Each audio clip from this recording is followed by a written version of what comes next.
자주 말씀을 드리는 내용이지만 신앙이라는 것이 뭘까? 우리가 신앙생활한다 그러는데 신앙이라는 것이 뭘까?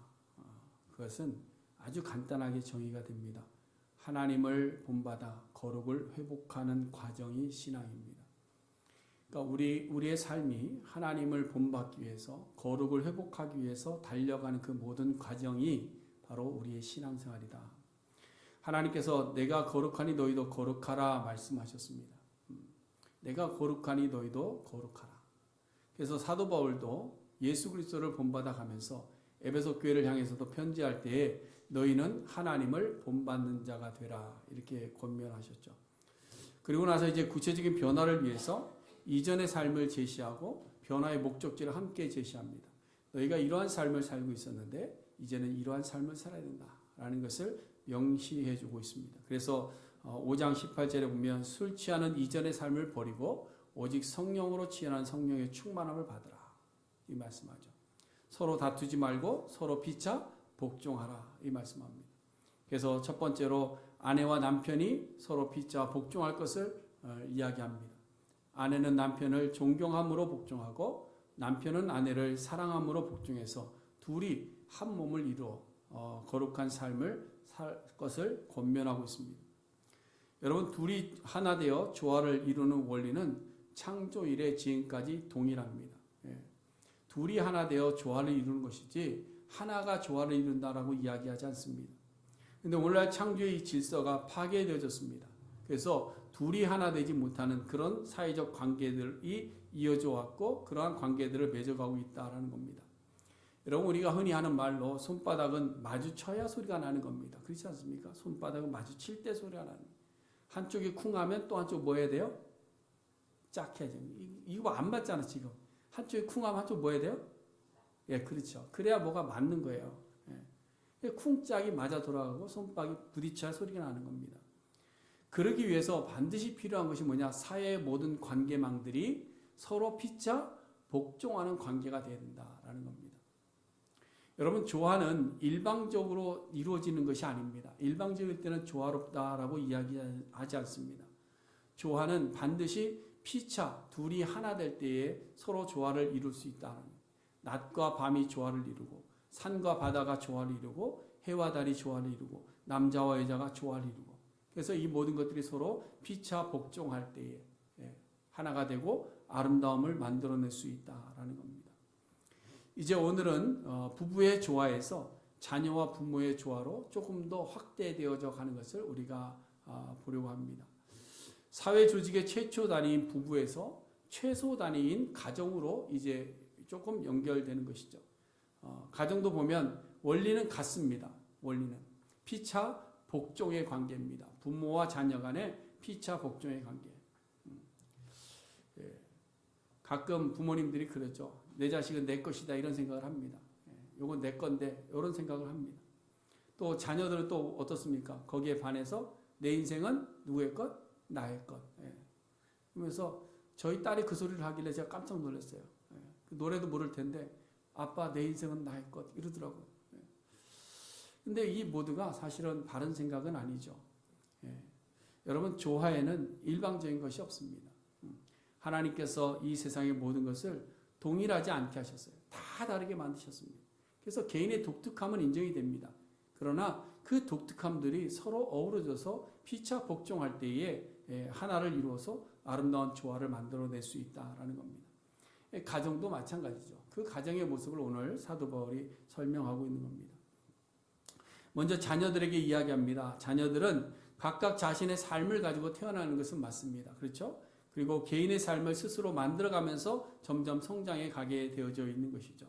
그러나 자녀는 스스로 이 세상에 존재하지 못하는 것입니다. 그렇죠? 원리적으로 그렇습니다. 하나님이신 예수님께서도 그래서 여자의 몸을 이용해서 여자의 몸을 통해서 이 땅에 육신으로 오셨습니다. 그래서 예수님께서 어떻게 하셨습니까? 육신의 부모님인 그 어머니를 공경하고 육신의 부모님인 아버지를 돕고 했던 것을 봅니다. 그래서 마지막까지 예수님께서는 어머니 마리아를 요한에게 부탁합니다. 그래서 자녀로서의 마지막 본분을 다 하는 모습을 보게 됩니다.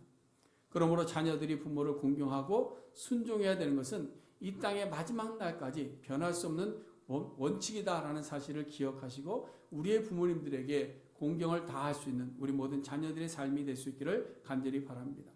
그래서 하나님께서 이스라엘 백성들에게 계명을 주셨죠. 10가지 계명을 주실 때에 하나님과의 관계, 이웃과의 관계를 말씀하시는데 이웃과의 관계에서 지켜야 될 계명 첫 번째로 주신 것이 내 부모를 공경하라입니다. 내 부모를 공경하라. 그것을 이제 사도 바울이 오늘 본문에서 주 안에서 너희 부모에게 순종하라 이렇게 말씀을 조금 옮긴 겁니다. 그리고 나서 이것이 옳다라고 말씀하죠. 사도 바울이 5계명의 내용을 그냥 그대로 풀어서 설명하고 있는 겁니다. 근데 여기서 우리가 두 가지를 주의 깊게 보아야 됩니다. 첫 번째는 뭐냐? 주 안에서. 그렇죠? 1절 말씀 보세요. 자녀들아 주 안에서. 그 다음에 순종하라 다음에 뭐죠? 이것이 옳으니라 이렇게 되어 있습니다. 그래서 주 안에서와 이 옳다라는 단어에 우리는 집중을 해야 됩니다. 여러분 이 두 단어는 여러 가지 해석과 적용을 할 수 있겠지만 둘을 연계해서 보면 한 가지를 말씀하고 있는 겁니다. 한 가지. 자신의 육체적 부모에게 순종하는 것은 하나님께서 정해놓으신 하나님의 법이야 이 말씀을 하고 있는 겁니다. 그래서 부모를 공경하는 것은 하나님께서 세우신 공의를 실천하는 일이다라는 겁니다. 그렇기 때문에 우리의 선택 과정이 아니다라는 겁니다. 부모를 공경해야만 하는 그 율법을 우리가 잘 지켜낼 수 있는 가장 큰 힘이 뭐냐? 부모를 공경하는 것입니다. 그래서 2절 말씀 하반절에 보면 이것이 약속이 있는 첫 계명이라 이렇게 말씀하고 있는 거죠. 여러분 우리가 10계명을 보면요. 4계명까지는 하나님과의 관계 속에서 지켜야 될 율법에 대해서 이야기를 합니다. 그리고 나서 5계명부터 10계명까지 이웃과의 관계 속에서 지켜야 될 율법을 이야기하고 있어요. 다시 말해서 부모를 공경하는 것은 사람이 지켜야 되는 가장 근본이 된다라는 거예요. 근본이 된다. 근데 여러분 오늘날 세상이 어떻게 됐습니까? 악해졌습니다. 부모에게 순종하지 않습니다. 공경하지도 않습니다. 이제는 부모의 권위도 상실되어져 가고 있는 그런 현실을 우리는 지금 살아가고 있다는 겁니다. 그러나 여러분이 이러한 현상에 대해서 그저 사회적 현상이니까 어쩔 수 없지. 세상이 그렇게 변해가는데 어쩔 수 있나? 라고 지나갈 수는 없다라는 겁니다. 왜냐하면 부모를 거역하는 것이 굉장히 성경으로 이야기할 때는 굉장히 무서운 일입니다. 성경적으로 보면 하나님께서 우리에게 말씀하신 것은 부모를 거역하는 것은 하나님께서 상실된 마음을 그대로 버려주는 것과 같다라는 겁니다. 부모를 거역하는 그 모습은 뭐냐? 하나님께서 유기하는 자의 모습이다라는 거예요. 그래서 여러분 로마서 1장에 보시면요. 불의로 진리를 막는 사람들의 모습에 대해서 어떻게 말씀하는가? 거기 보면 로마서 1장에 나중에 한번 찾아보시면요. 불의로 진리를 막는 사람들의 모습은 하나님을 알면서도 하나님을 영화롭게 하지 않고 감사하지도 않고 허망한 생각으로 그 마음이 어두워져 있기 때문에 하나님께서 그들의 마음을 더러움 속에 그냥 내버려 두셨다 이렇게 표현합니다. 내버려 두셨다. 그 다음에 또 그들의 부끄러운 욕심을 또한 그들의 있는 모습대로 내버려 두셨다. 그래서 순리로 써야 될 것을 영리로 사용하는 것에 대해서 우리가 이야기하는 그 남자와 여자의 관계 속에서 동성애를 즐기는 모든 모습도 그냥 내버려 두셨다라는 겁니다. 여러분 내버려 두셨다는 것은 용납하셨다는 것이 아닙니다. 그것은 심판을 기다린다라는 의미입니다. 여기에 더해서 상실한 마음을 내버려 두신다라고 말씀을 하고 있는데 여기 상실한 마음 속에 포함된 내용들이 뭔가 보면요. 로마서 1장에 보시면 불의, 추악, 탐욕, 악의, 시기, 살인, 분쟁, 사기, 악독, 수군거림, 비방 여기에 대해서 하나님을 미워하고 능욕하고 교만해서 자랑하고 악을 도모하고 그 다음에 나오는 것이 뭡니까? 부모를 거역하는 자라. 이게 무슨 말인가 하면 자녀들이 부모를 거역하고 자녀들이 부모에게 순종하지 않고 자녀들이 부모를 공경하지 않고 그 권위를 존중하지 않는 것은 그냥 사회적 현상이 아니라 단순한 시대적 변화가 아니라 하나님께서 상실한 마음 그대로 유기시켜 버리신다는 거예요. 굉장히 무서운 말이에요. 이 말을 좀 더 심하게 말하면 하나님께서 버리신다는 거예요. 부모를 거역하는 자들에 대해서. 굉장히 무서운 말이에요. 여러분 성경에서 부모를 공경하지 않는 무리에 대한 예를 하나 들어보면요. 마태복음 15장에 보니까 바리새인들과 서기관들이 예수님께 항의하려고 찾아왔습니다. 왜 당신의 제자들은 장로들이 이전에 손을 닦고 떡을 먹게 했는데 당신의 제자들은 손도 안 닦고 떡을 먹습니까? 그래서 우리의 전통을 무시한 것 아닙니까? 라고 항의합니다. 그때 예수님께서 그들 향해서 이렇게 반박하시죠. 야, 그럼 너희는 왜 전통을 핑계로 대서 하나님의 계명을 범하고 있냐? 전통 위에가 계명 아니겠습니까? 그렇죠? 계명을 지키다가 만들어지는 것이 전통인데요. 그러면서 예수님께서 제시하신 것이 뭐냐면 제5계명입니다. 내 부모를 공경하라. 이것은 하나님께 주신 계명이다. 근데 너희가 왜 이 계명을 어기고 부모를 공경하지 않느냐? 너희들에게 물질이 있고 재물이 있는데 왜 그 모든 재물이 하나님께 드림받았다라고 하면서 부모를 공경하지 않느냐? 부모가 어려움 속에 있는데 왜 너희가 부모를 공경하지 않고 그것을 하나님의 것이라고 꾸며대느냐? 라고 책망하고 있는 거예요.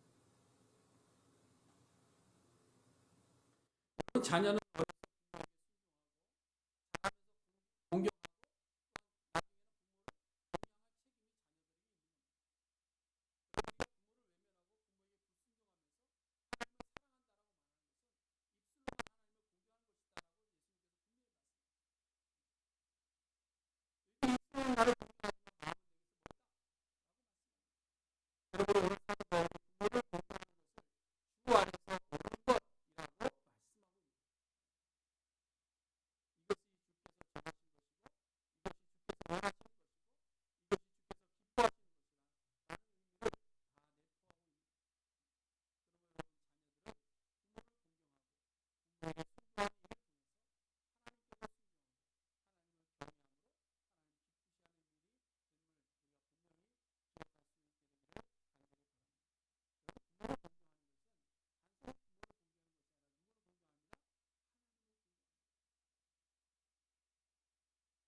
이로써 내가 잘 되고 땅에서 장수하리라 이렇게 말씀합니다.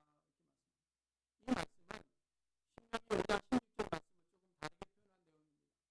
거기 자세히 신명기 5장 16절에 보면 너는 내 하나님 여호와께서 명령한 대로 내 부모를 공경하라. 그리하면 내 하나님 여호와가 내게 준 땅에서 내 생명이 길고 복을 누리리라. 부모 공경이 장수의 복을 연결된다는 것을 약속으로 주신 겁니다. 여러분 그렇다면 부모를 공경하는 사람은 오래 살아야 되겠네요. 오래 살지 못하면 단명한 것을 부모를 공경하지 않은 것 아닙니까? 라고 반박하시는 분들도 있을 줄 압니다. 그렇게 보면 예수님도 부모 공경 안 한 거죠. 왜? 예수님도 부모보다 먼저 일찍 33년 살고 가셨잖아요. 그렇죠? 근데 그것이 아니고 오늘 부모 공경을 어떤 보면요. 내 하나님 여호와가 내게 준 땅에서라는 전제를 깔고 있는 겁니다. 내 하나님 여호와가 내게 준 땅에서 하나님께서 자기 백성에게 허락하신 땅이 어딥니까? 하나님의 나라. 이스라엘 백성들에게는 가나안 땅을 이야기하는 것이고요. 우리에게는 뭐죠? 하나님의 나라, 영원한 천국을 이야기하는 겁니다. 다시 말해서 우리가 부모를 공경하고 순종하고 존경함으로 부모를 섬길 때에 그것이 신앙으로 연결돼서 하나님 앞에 순종함과 경외함으로 드러날 때에 우리에게 영원한 하나님의 나라가 보장된다는 거예요. 그러므로 자녀된 자들은 순종과 공경의 자세를 가져야 됩니다. 여러분 순종이 뭐예요?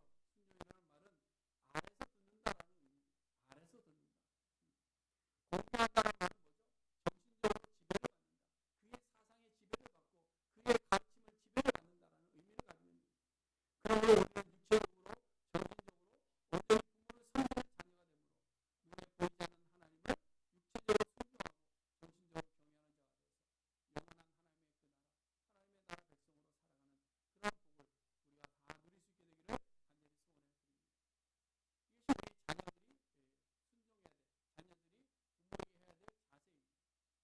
그럼 부모들은 어떤가 하는 부모들은 4절 말씀에 보면 아비들에게 말씀합니다. 여기서 아비드라라고 표현한 것은요. 당시 사회가 좀 가부장적이고 남자들이 대표성을 가지고 있었기 때문에 이렇게 표현한 것이고요. 아비라는 표현 안에는 부모의 개념을 가지고 있다는 것을 우리가 좀 기억해야 될 줄 압니다. 많은 사람들이 결혼하고 자녀를 낳아서 다 기르고 나서 뒤를 돌아볼 때 후회하는 부모님들이 많이 있습니다. 그렇죠? 우리 자녀를 키우시는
우리의 자녀들을 부모들이 교훈하고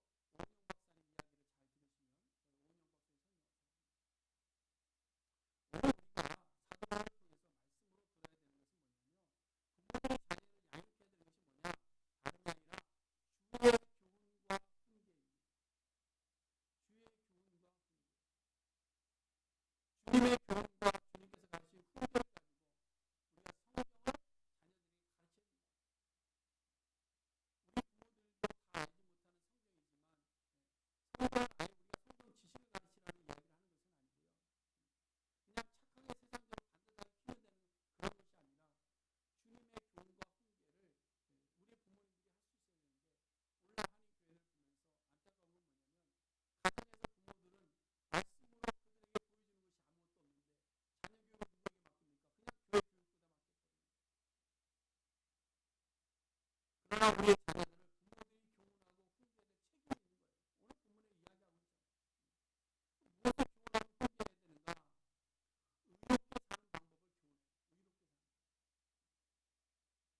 더 좋겠죠. 우리의 삶과 말씀이 일치되어서 그래서 함께 가르치면 더 자녀들에게 효과가 있겠죠. 그러나 우리가 성경을 알지 못한다면 우리가 들은 말씀을 그대로 실천하는 모습이라도 자녀들에게 보여야 되는 거예요.